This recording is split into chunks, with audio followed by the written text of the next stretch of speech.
Maulana Sheikh Tajul Adabi ọba akẹwọn àfà wa ni wọ́n àfà gbogbo ayé ni wọ́n ọ̀rọ̀ wa ń lọ lórí wípé wọ́n nígbà tí bàbá ń bẹ láyé bàbá ò kí ń kírun àwọn kan wá ní bàbá máa ń kírun ní Mẹ́kà gbogbo ìrun wọn Mẹ́kà ni wọ́n ti ń kí lábẹ́ ọ̀rọ̀ yẹn àwọn ará àwọn èèyàn tí wọ́n fẹ́ takò wọ́n abẹ́ ìfẹ́ takò wọ́n tún wá kó sínú gbólóhùn ẹbọ gbólóhùn ẹbọ ní kéèyàn ní ìwọ́n lásán òun ni kàrámà àwọn ẹni Ọlọ́run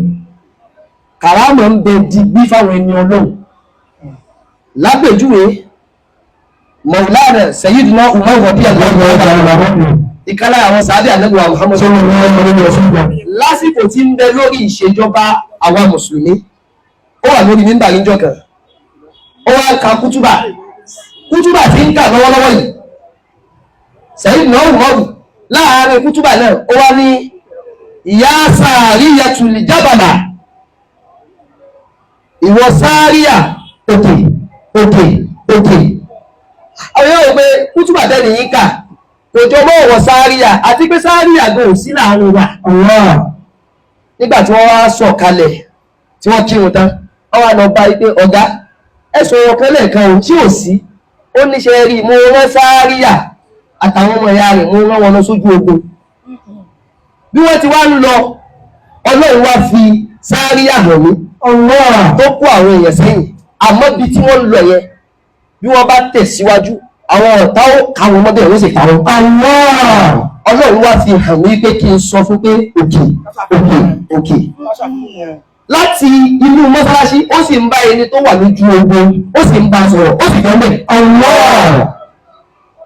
ìjú ẹgbẹ́ Umaru sáré lọ ojú ogun yẹn ó dẹ̀ sáré padà àwọn ẹni Ọlọ́run lè sáré rìn ìrìnàjò láàárín kádìjú kálà tí wọ́n lọ tí wọ́n padà ẹni bá wá tako kàrámọ̀ pé kò sí tí ń jẹ́ kàrámọ̀ ká tún bọ́ sọ́wọ́ Sayyidina Kìdírù wọ́bí Allahu ta'ala Kìdírù fúnra láàrẹ̀ kìí sàlẹ́bí Ọlọ́run tẹ́lẹ̀ bá àfáà ti wí Kìdírù fúnra láàrẹ̀ ó wá rí ọkọ̀ ojú omi ó wá dáàmù àtọ́lọ́pọ̀ àtọ́ ìdáwọ́ kì bọ́ fún ìṣẹ̀fì náà sí mọ̀ọ́mọ́ ó wá dá ọkọ̀ ojú omi ó dáàmù kọ́ọ̀lá ọkọ̀ títà àlítúbí bàálà títí tí wọ́n fi dé èbúté kọ̀ lọ́pẹ́dí jíríta ṣòye èbúté kọ̀ ọgbọ́lẹ̀ ń bẹ̀ ọkọ̀ òdẹ̀ dànù ṣé èèyàn lè dá ọkọ̀ ojú omi lu tó mi máa wọlé kọ́kọ̀ mọ́dànù kàrámà náà nì kàrámà àwọn ẹni Ọlọ́run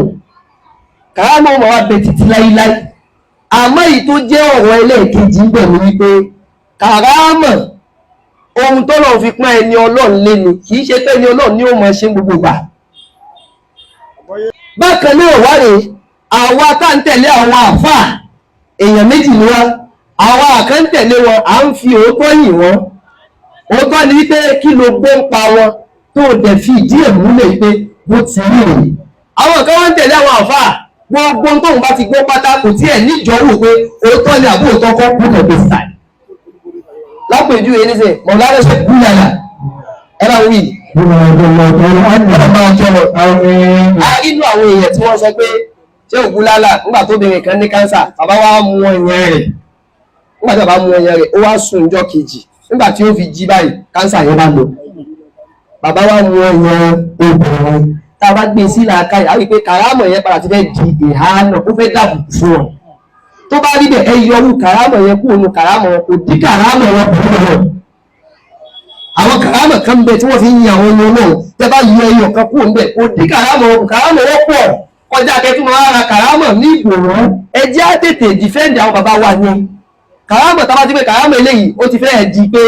àwọn tá à ń gbọ́ lẹ́nu wọn àwa gan ò lè sọ pé ṣé lóòótọ́ dàbí bẹ́ẹ̀ kọ́ a gbọ́ pé wọ́n ń gbé kiri ni bóyá ẹni tí ń tẹ̀lé wọn tó ń wọ̀rùn kí ń jọ wò bóyá àwọn tọ́ ni àbí wọn ni bóyá àwọn ẹran ń gbé kiri táwa tòní bá ti wá dé bá káwa yọ ọkọ̀ tẹ́lẹ̀ òjì àwùlẹ̀ fi lè sí kàrámọ̀ àbá yìí pọ̀ kọjá bẹ́ẹ̀ kàrámọ̀ wò lánàá ṣe dájú àdábì kódà ẹ má dá kọ́kọ́ lọ kí òun ní Mẹ́kà gan wípé wọ́n rí gbogbo àwọn àfáà àwọn kàrámọ̀ ni àwọn àfáà ńláńlá gbogbo wa yìí nà pátá àbáríkà ṣe ìtajú àdábì wa tó bá rí bẹ́ẹ̀ kàrámọ̀ wọn ló tó pé wọ́n kú òbí sí gbogbo wà ní kàrámọ̀ wọn ló tó pé àwọn ọmọ tí wọ́n kọ́ àwọn ni wọ́n kó àwọn àfáà wa àwọn náà lọ́ kó àwọn àfáà wa kàrámọ̀ nù pọ̀lọ́dọ̀ tiwa ìtẹ́yìn gbà pé wòlíì ọlọ́run lè yẹn ni pé ṣáṣà ní wòlíì ọlọ́run kẹ́ dé báyìí ó dẹ̀ ní síìtì ńlá sí mẹ́ta ó kẹ́ là sí mẹ́ta ẹ bá wọn sọ náà sí ìyẹn nìkan wọn ló jẹ́ kàrámọ̀ ní kàrámọ̀ bí iná wà lẹ́yìn yẹn tó bá dẹ̀ ṣẹlẹ̀